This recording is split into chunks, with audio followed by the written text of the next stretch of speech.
Samantala, si Jose at ang mga bumibihag sa kanya ay nasa kanilang daan patungo sa Ehipto.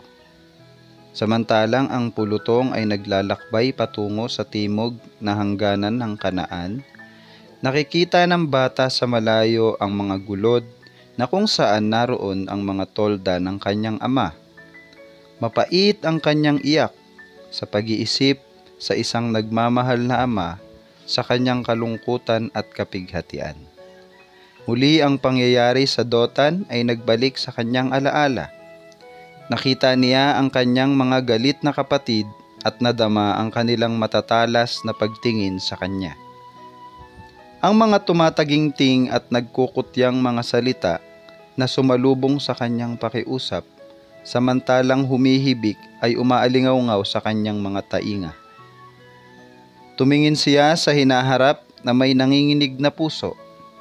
Anong laking pagbabago ng kalagayan mula sa pagiging lubos na iniingatang anak tungo sa isang itinakwil at walang kakayanang alipin. Subalit sa awat tulong ng may kapal, maging ang karanasang ito ay magiging isang pagpapala sa kanya. Natutunan niya sa ilang mga oras ang sa ibang paraan ay hindi niya natutunan sa loob ng maraming mga taon. Ang kanyang ama, malakas at taimtim ang pag-ibig sa kanya, ay nakagawa ng hindi mabuti sa kanya sa pagtatangi at kalabisang ito. Ang hindi tamang pagtingin na ito ay makapagpagalit sa kanyang mga kapatid at nag-udyok na sila'y gumawa ng kalupitan na naghiwalay sa kanya mula sa kanyang tahanan. Ang mga bunga nito ay hayag sa sarili niyang likas. Napasigla ang mga kamalian na ngayon ay kinakailangang mabago. Siya ay naging masyadong independente at mapaghanap. Nasanay sa pagkalinga ng ama, nadama niyang hindi siya handa sa mga kahirapan na nasa harap niya. Sa mapait at walang kumakalingang buhay ng isang dayuhan at isang alipin. At ang kanyang isip ay napatuon sa Diyos ng kanyang ama. Sa kanyang pagkabata, siya ay tinuruang umibig at matakot sa kanya. Malimit sa tolda ng kanyang ama, ay nakinig siya sa salaysay tungkol sa pangitain ni Jacob na nakita niya sa kanyang pagtakas mula sa kanyang tahanan bilang isang maninirahan sa malayo at isang takas. Naisaysay sa kanya ang tungkol sa mga pangako ng Diyos kay Jacob at kung paanong ang mga iyon ay natupad, kung paanong sa oras ng pangangailangan, ang mga anghel ng Diyos ay dumating upang magturo, umaliw at ingatan siya. At natutunan niya ang pag-ibig ng Diyos sa pagkakaloob para sa tao ng isang tagapagtubos. Ngayon, ang lahat ng mahahalagang leksyong ito ay malinaw na dumating sa kanya. Si Jose ay naniwala na ang Diyos ng kanyang mga ama ay magiging Diyos niya.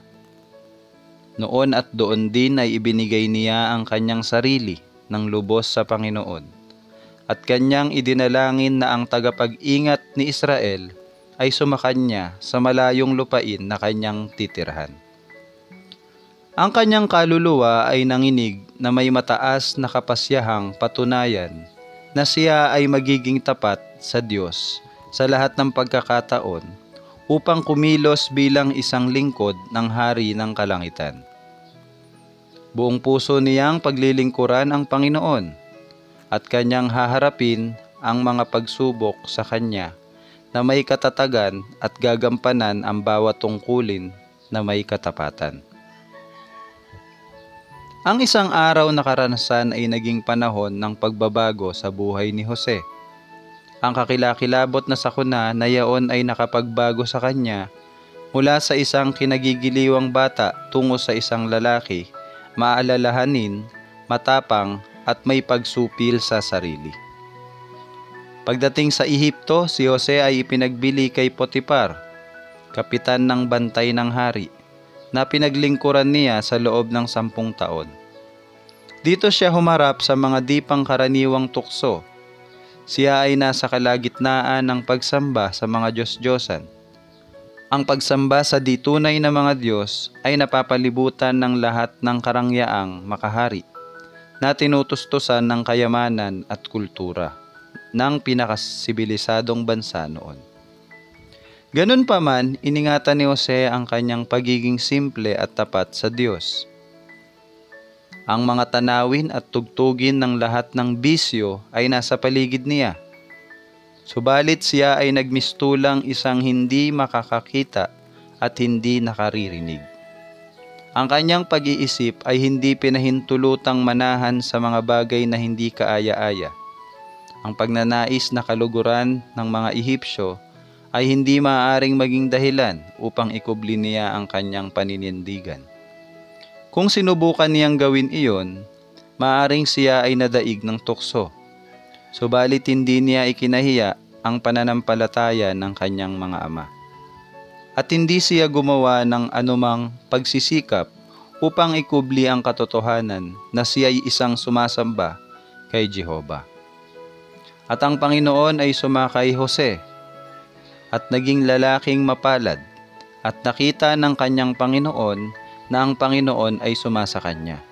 At ang lahat ng kanyang ginagawa ay pinagpala ng Panginoon sa kanyang kamay. Ang pagtitiwala ni Potifar kay Jose ay nadagdagan araw-araw, hanggang sa huli ay itinaas siya upang maging kanyang katiwala na may ganap na kapamahalaan sa lahat ng kanyang ari-arian. At kanyang ipinamahala ang lahat niyang tinatangkilik sa kamay ni Jose, at hindi siya nakikialam ng anumang kanya, liban sa tinapay na kanyang kinakain. Ang hayag na pag-unlad ng lahat ng inilalagay sa pangangalaga ni Jose ay hindi bunga ng isang himala, kundi ng kanyang kasipagan, pag-iingat at lakas na pinutungan ng pagpapala ng Diyos. Ipinalalagay ni Jose na ang kanyang tagumpay ay bunga ng pagkalugod ng Diyos, at maging ang kanyang Panginoon na mapagsamba sa Diyos-Diyosan ay naniniwala na ito ang dahilan ng kanyang di napapantayang pag-unlad. Kung walang matibay at mahusay na napapangunahang paggawa, ganun pa man, ang pagtatagumpay ay di maaabot kailanman. Ang Diyos ay naluwalhati sa katapatan ng kanyang lingkod.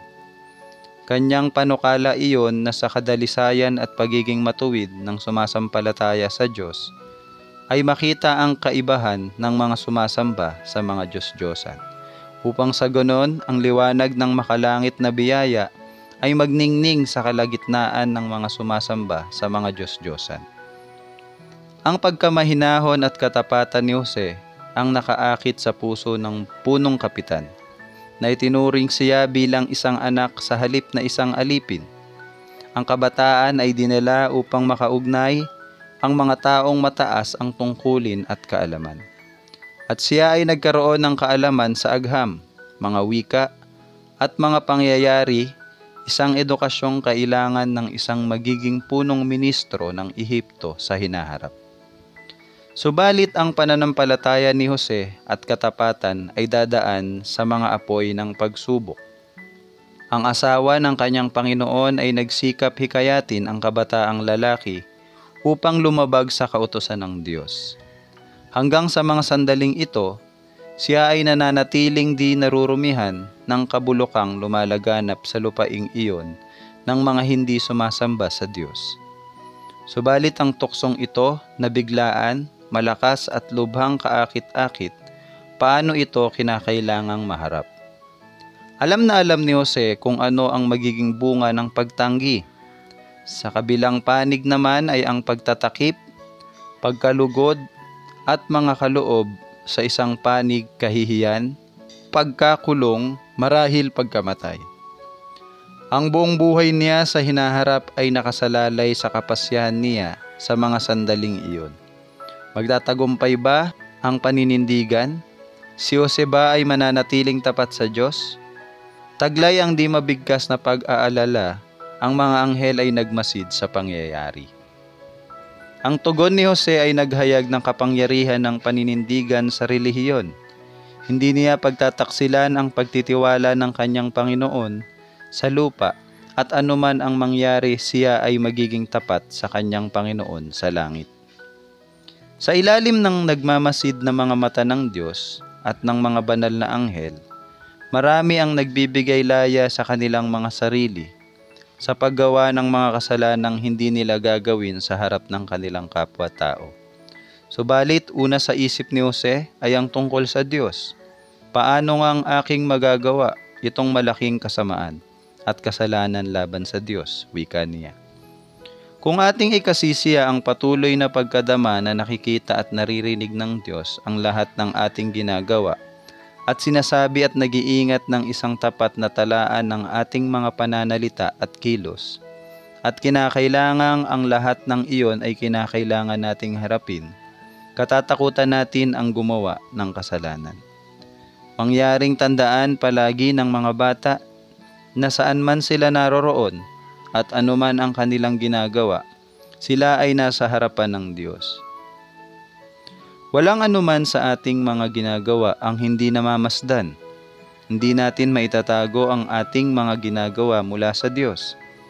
Ang mga batas ng tao, bagaman minsan ay malupit, ay malimit na sasalansang ng walang nakababatid at nagiging ligtas sa parusa. Subalit hindi ganon sa kautusan ng Diyos. Ang pinakamalalim na hating gabi ay hindi maaaring pagkublihan ng nagkasala. Maaring isipin niya na siya ay nag-iisa, subalit sa bawat isinasagawa ay may hindi nakikitang saksi. Yaong layunin ng kanyang puso ay hayag sa pagsisiyasat ng Diyos. Bawat kilos, bawat salita, bawat iniisip ay hayag na nawaring mayroong isang tao sa buong sanlibutan at ang pagmamasid ng buong kalangitan ay nakatuon sa kanya. Si Jose ay nagdusa dahil sa kanyang katapatan, dahil sa kanyang pagtitimpi ay pinaghigantihan sa pamamagitan ng pag-aatang sa kanya ng isang mabigat na krimen, kung kaya't siya ay ipiniit sa bilangguan. Kung si Potiphar ay naniwala sa akusasyon ng kanyang asawa laban kay Jose, ang batang Hudyo ay malamang napatay. Subalit ang kalinisan at pagkamatuwid na tapat na mapagkikilanlan ng kanyang ugali ay katibayan ng kanyang pagiging walang sala. At ganun pa man, upang mailigtas ang karangalan ng sambahayan ng kanyang Panginoon, siya ay iniwan sa kahihiyan at pagkabilanggo. Sa simula, si Jose ay malupit na pinakitunguhan ng mga may hawak sa bilangguan. Sabi ng mga awit, ang kanyang mga paa ay sinaktan nila ng mga tanikala. Siya ay nalagay sa mga tanikalang bakal hanggang sa panahon na nangyari ang kanyang salita, na siyang nangakong siya ay tutubusin. Subalit ang tunay na pagkatao ni Jose ay nagningning maging sa kadiliman ng piitan. Siya ay matibay na nanghawak sa kanyang pananampalataya at pagtitiis. Ang mga taon ng tapat niyang paglilingkod ay binayaran ng lubhang kalupitan. Ganun pa man, siya ay hindi nalumbay o nawala ng pagtitiwala.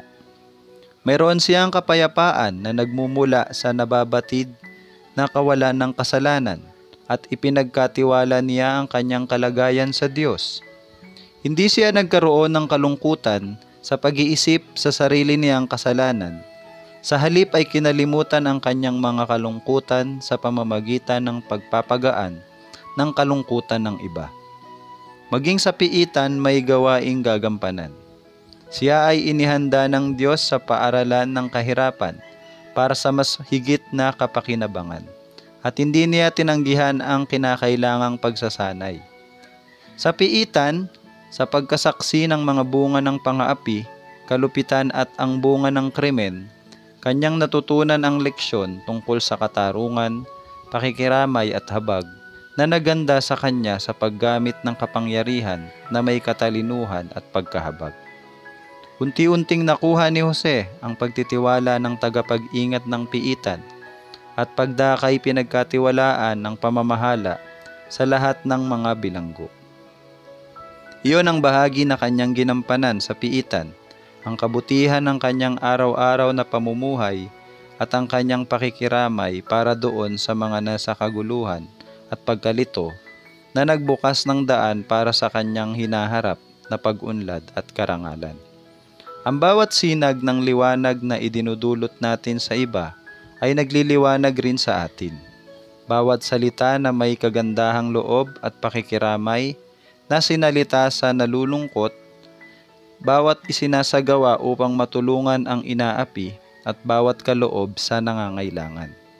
Kapag isinagawa dahil sa tamang layunin, ay nagbubunga ng mga pagpapala para sa nagkakaloob. Ang puno ng magtitinapay at ang puno ng katiwala ng saro ay napiit sa bilangguan dahil sa ilang kasalanan, at sila ay napasailalim ng pamamahala ni Jose. Isang umaga sa pagkabatid na sila'y lungkot na lungkot, magalang niyang itinanong ang dahilan at sinagot na kapwa sila nagkaroon ng isang kapuna-punang panaginip, na ninanais nilang malaman kung ano ang kahulugan. Hindi ba ukol sa Diyos ang mga paliwanag, wika ni Jose? Sinasamo ko sa inyo na inyong saysayin sa akin. Sa pagsasalaysay ng bawat isa ng kanyang panaginip, inihayag ni Jose ang kahulugan noon. Sa loob ng 3 araw, ang puno ng katiwala ng saro ay ibabalik sa kanyang tungkulin, ay magbibigay ng saro sa kamay ni Paraon gaya ng dati. Subalit ang puno ng magtitinapay ay ipapapatay sa utos ng hari. Sa dalawa ay naganap ang inihula sa kanila. Ang tagapaghatid ng saro ng hari ay nagkaroon ng lubos na pagpapasalamat kay Jose para sa nakaaaliw na pakahulugan sa panaginip at sa marami niyang isinagawang pagtulong sa kanya. At kapalit noon, ang huli, sa isang nakakakilos na pagtukoy sa sarili niyang pagkabilanggo, ay nakiusap na ang kanyang kalagayan ay maparating sa hari. Alalahanin mo ako, wika niya. Kung ikaw ay mapabuti na at isinasamo ko sa iyo, na pagpakitaan mo ako ng kagandahang loob at banggitin mo ako kay Paraon, at ako'y alisin mo sa bahay na ito, sapagkat ako'y tunay na ninakaw sa lupain ng mga Hebreo. At dito naman ay wala akong ginawang anuman, upang ako'y ilagay nila sa bilangguan. Nakita ng puno ng katiwala ng saro ang pagsasakatuparan ng panaginip. Subalit nang maibalik sa pagiging kalugod-lugod sa hari, hindi na niya naalala ang tumulong sa kanya. Sa loob ng 2 taon, si Jose ay nanatili sa bilangguan. Ang pag-asang nasindihan sa kanyang puso ay dahan-dahang namatay, at sa lahat ng pagsubok ay napadagdag ang mapait na kagat ng kawalan ng utang na loob. Subalit malapit nang buksan ng kamay ng Diyos ang mga pinto ng bilangguan. Ang hari ng Ehipto isang gabi ay nagkaroon ng 2 panaginip na mukhang tumutukoy sa iisang pangyayari at tila naghahayag ng sakunang mangyayari sa hinaharap. Hindi niya matiyak ang kanilang kahulugan, subalit patuloy silang nakapagpagulo sa kanyang isip. Ang mga mago at pantas sa kanyang kaharian ay hindi makapaghayag ng kahulugan. Ang kaguluhan ng isip at pagkalito ng hari ay nadagdagan at ang malaking takot ay lumaganap sa buong palasyo niya. Ang pangkalahatang pagkabalisa ay nagpaalaala sa puno ng katiwala ng saro sa mga nangyari sa sarili niyang panaginip. Kaugnay noon ay naalaala niya si Jose at nakadama siya ng pagsisisi sa kanyang pagkalimot at kawalan ng utang na loob. Kaagad niyang ipinabatid sa hari kung paanong ang sarili niyang panaginip at ang panaginip ng puno ng magtitinapay ay ipinaliwanag ng isang Hebreyong bilanggo, at kung paanong ang mga inihula ay natupad. Kahiya-hiya para kay Paraon ang lampasan ang mga mago at pantas ng kanyang kaharian at kumonsulta sa isang dayuhan at isang alipin. Subalit handa siyang tanggapin ang pinakaabang paglilingkod kung ang kanyang naguguluhang isip ay makakasumpong ng lunas. Si Jose ay mabilis na ipinatawag. Hinubad niya ang kanyang suot pangbilanggo, nag-ahit sapagkat ang kanyang buhok ay humaba sa panahon ng kanyang kahihiyan at pagkabilanggo, at siya ay inihatid sa harap ng hari. At sinabi ni Paraon kay Jose, "Ako'y nanaginip ng isang panaginip at walang makapagpaliwanag at nabalitaan kita. Na pagkarinig mo ng isang panaginip ay naipaliwanag mo." At sumagot si Jose kay Paraon na sinasabi, "Wala sa akin, Diyos ang magbibigay ng sagot ng kapayapaan kay Paraon." Ang tugon ni Jose sa hari ay naghayag ng kapakumbabaan at ng pananampalataya sa Diyos. Mahusay niyang tinanggihan ang karangalan ng pagkakaroon sa kanyang sarili ng ibayong karunungan. "Wala sa akin, ang Diyos lamang ang makapagpapaliwanag ng mga lihim na ito." At si Paraon ay nagpatuloy upang isaysay ang kanyang mga panaginip. "Narito, nakatayo ako sa tabi ng ilog, at narito ay nagsiahon sa ilog na 7 bakang matatabang laman at magagandang anyo, at nanginain sa talahiban. At narito may ibang 7 baka na nagsiahon sa likuran nila, mga payat at napakapangit ang anyo, at payat na kailan may hindi ako nakakita sa buong Ehipto ng ibang kawangis ng mga yaon sa kapangitan. At kinain ng mga bakang payat at pangit ang 7 nauunang bakang matataba. At nang kanilang makain ay hindi man lamang malaman na sila'y kanilang nakain, kundi ang kanilang anyo ay pangit ding gaya ng una. Sa gayoy nagising ako, at nakakita ako sa aking panaginip at naparito, 7 uhay ay tumataas sa isang tangkay, mapipintog at mabubuti. At narito, may 7 uhay na lanta, tinutuyo ng hanging silanganan, na nagsitaas, nakasunod ng mga yaon. At nilamon ng mga uhay na lanta ang 7 uhay na mabuti, at aking isinaysay sa mga mago, datapwat walang makapaghayag niyaon sa akin." Ang panaginip ni Paraon ay iisa, ang sabi ni Jose. Ang gagawin ng Diyos ay ipinahayag kay Paraon. Magkakaroon ng 7 taon ng lubhang kasaganahan. Ang mga parang at halamanan ay mamumunga ng marami na kailanman ay hindi pa nangyari. Ang panahong ito ay susundan ng 7 taon ng taggutom, at ang kasaganahan ay hindi malalaman sa lupain dahil sa taggutom na sumusunod, sapagkat magiging napakahigpit. Ang pag-uulit ng panaginip ay katunayang kapwa ang katiyakan at kalapitan ng katuparan. Ngayon nga'y kanyang itinuloy, humanap si Paraon ng isang taong matalino at pantas, at ilagay sa lupain ng Ehipto. Gawing ganito ni Paraon at maglagay ng mga tagapamahala sa lupain, na paglimahing bahagi ang lupain ng Ehipto sa loob ng 7 taon ng kasaganaan. At kanilang tipunin ang lahat ng pagkain nitong mabubuting taon na dumarating, at magkamalig ng trigo sa kapangyarihan ng kamay ni Paraon, na pinakapagkain sa mga bayan at ingatan, at ang pagkain ay kamaligin na ilaan sa lupain sa 7 taong kagutom na mangyayari sa lupain.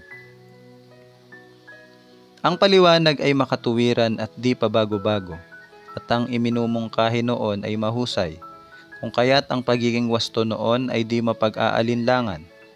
Subalit sino ang kinakailangang pagkatiwalaan ng pagpapatupad ng panukala? Nasa katalinuhan ng pagpiling ito nakasalalay ang kaligtasan ng bansa. Ang hari ay nabagabag. Sa loob ng ilang panahon, ang bagay tungkol sa pagpili ay isinaalang-alang. Sa pamamagitan ng punong katiwala na nabatid ng hari, ang katalinuhan at kahusayang ipinakita ni Jose sa pangangasiwa sa bilangguan. Pinatutunayang siya ay may kahusayang di pangkaraniwan sa pangangasiwa. Ang tagapaghatid ng saro na ngayon ay punong-puno ng pagsisisi sa sarili, ay nagsikap magbayad sa kanyang kawalan ng utang na loob. Sa pamamagitan ng pinakamahusay na pagpuri sa tumulong sa kanya at ang ibayo pang pag-uusisa ng hari, ay nagpatunay sa katapatan ng kanyang sinabi. Sa buong kaharian ni Jose, ang nag-iisang tao na may kaloob na karunungan upang maghayag ng panganib na nagbabanta sa kaharian at ng kinakailangang paghahanda upang iyon ay maharap, at ang hari ay naniniwala na siya ang pinakahanda upang ipatupad ang mga panukala na kanyang iminungkahi. Mapapatunayang ang kapangyarihan ng Diyos ay sumasa kanya, at walang sino man sa mga tauhan ng kaharian ang handa upang pangasiwaan ang kalagayan ng bansa sa krisis na ito. Ang katotohanan na siya ay isang Hebreo at alipin ay maliit na bagay kung ihahambing sa kanyang karunungan at mahusay na kapasyahan. Makasusumpong kaya tayo ng isang gaya nito, na taong kinakasihan ng Espiritu ng Diyos, ang wika ng hari sa kanyang mga tagapayo. Ang pagpili ay pinasya at kay Jose ang kahangahangang pahayag ay isinaad. Yamang ipinabatid sa iyo ng Diyos ang lahat ng ito, ay walang matalino o pantas na gaya mo. Ikaw ay magpuno sa aking bahay, at ayon sa iyong salita ay pamamahalaan mo ang aking buong bayan. Sa luklukang hari lamang magiging mataas ako sa iyo. Ang hari ay nagpatuloy sa pagbibigay kay Jose ng tanda ng kanyang mataas na tungkulin.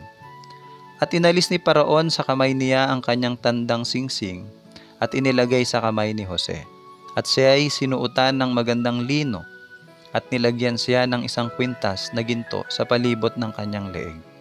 At siya ay pinasakay niya sa ikalawang karo na tinatangkilik ni Paraon. At isinisigaw sa harapan niya, lumuhod kayo. Ginawa niya siyang Panginoon sa kanyang bahay at pinuno sa lahat niyang pag-aari upang talian ang kanyang mga pangulo sa kanyang kaligayahan at turuan ang kanyang mga kasangguni ng karunungan. Mga awit 105 verse 21 and 22. Mula sa kulungan, si Jose ay itinaas upang maging pangulo sa buong lupain ng Ehipto. Yaon na isang katungkulang may mataas na karangalan, subalit puno ng kahirapan at panganib. Walang sino man ang makatatayo sa ganong kataas na kalagayan na walang panganib. Kung paanong hindi sinasaktan ng malakas na hangin ang mabababang bulaklak sa mga lambak, samantalang binubunot ang matatayog na puno sa itaas ng bundok. Ganon din naman yaong mga nagpapatuloy sa kabutihan sa mababang uri ng pamumuhay ay maaaring mahila sa hukay sa pamamagitan ng mga tuksong humahampas sa pagtatagumpay at karangalang makasanlibutan. Subalit ang pagkatao ni Jose ay nagtagumpay sa pagsubok, kapwa sa kahirapan at sa kasaganahan. Ang ganon ding pagtatapat sa Diyos ay nahayag nang siya ay tumindig sa palasyo ng mga paraon tulad noong siya ay nasa kulungan. Siya ay isa pa ring dayuhan sa isang lupain ng mga hindi sumasamba sa Diyos. Hiwalay sa kanyang mga kapatid na mga sumasamba sa Diyos. Subalit lubos niyang pinaniniwalaan na ang Diyos ang nangunguna sa kanya. At sa patuloy na pananalig sa Diyos, ay tapat niyang ginampanan ang kanyang mga tungkulin ng kanyang kalagayan. Sa pamamagitan ni Jose ay natawag ang pansin ng hari at ng mga dakilang tao ng Ehipto tungo sa tunay na Diyos, at bagaman sila'y nanindigan sa kanilang pagsamba sa mga Diyos-Diyosan, natuto nilang igalang ang mga prinsipyong nahayag sa buhay at pagkatao ng sumasamba kay Jehovah.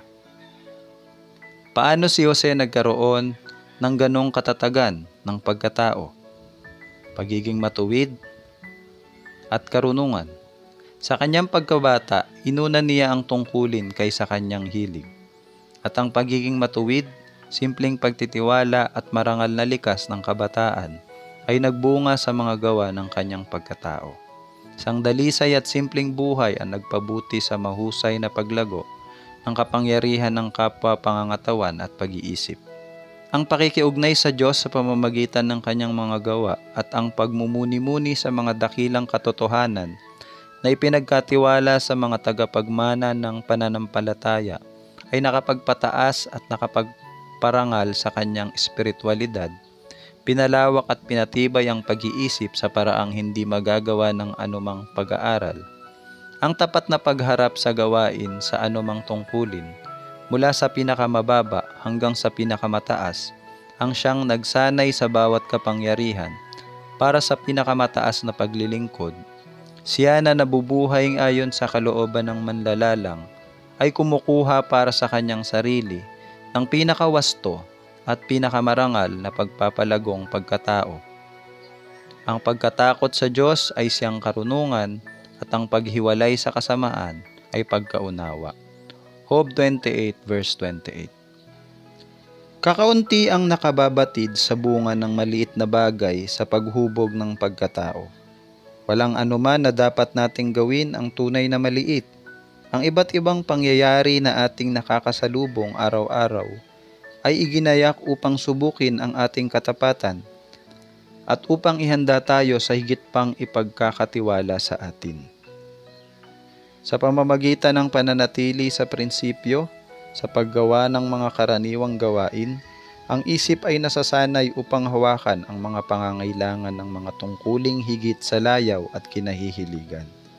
Ang mga isip na nasanay ng ganon ay hindi nanlulupaypay sa pagitan ng mabuti at masama. Tulad ng damong humahapay sa hampas ng hangin, sila ay tapat sa tungkulin sapagkat kanilang sinanay ang kanilang sarili sa mga kasanayan ng pagtatapat at katotohanan.